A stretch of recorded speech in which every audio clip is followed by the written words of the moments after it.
They say the deepest position in this year's draft class is defensive line, and they also say if you win the battle up front, you're more likely to win the game. Hello from inside the Broncos Media Center. I'm Phil Milani alongside Andrew Mason. We'll give you a couple of names the Broncos could consider at 10 plus a sleeper. Mason, the first guy, though, might not be available at 10. Yeah, if he's available at 10, you blow up whatever your draft plan is and go get him. But I don't expect he will be, and that's Quinnen Williams out of Alabama. Just the best defensive lineman in this class, no doubter, outstanding player.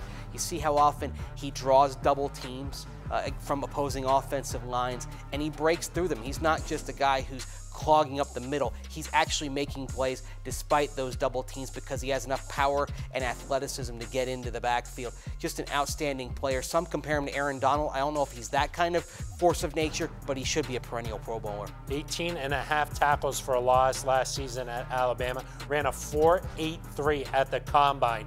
I mean, that's blazing for his size. And I remember he grabbed a water bottle at the podium. His hand just took up the entire water bottle. It was unbelievable.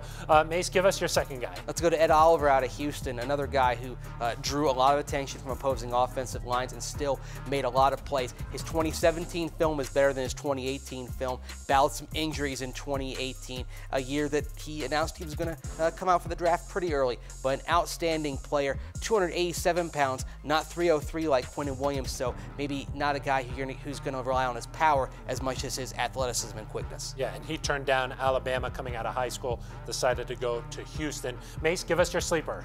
Colin Saunders out of Western Illinois, deep sleeper, but he got on some radars down at the Senior Bowl, very athletic. People saw him do a backflip, showing some impressive athleticism there with him. The technique is the issue. When you're at Western Illinois, when you're at FCS, you can sometimes lapse into some bad habits. He's going to have to clean that up. He relied on his athleticism and power. He's going to have to get his technique right. If he can, he could be a steal in the middle rounds and a pretty good run defender too. Yeah, second team All-American at the FCS level. So a couple of names to consider for the Broncos at the defensive line position. All right, that's going to do it for us. For Andrew Mason, I'm Phil Milani.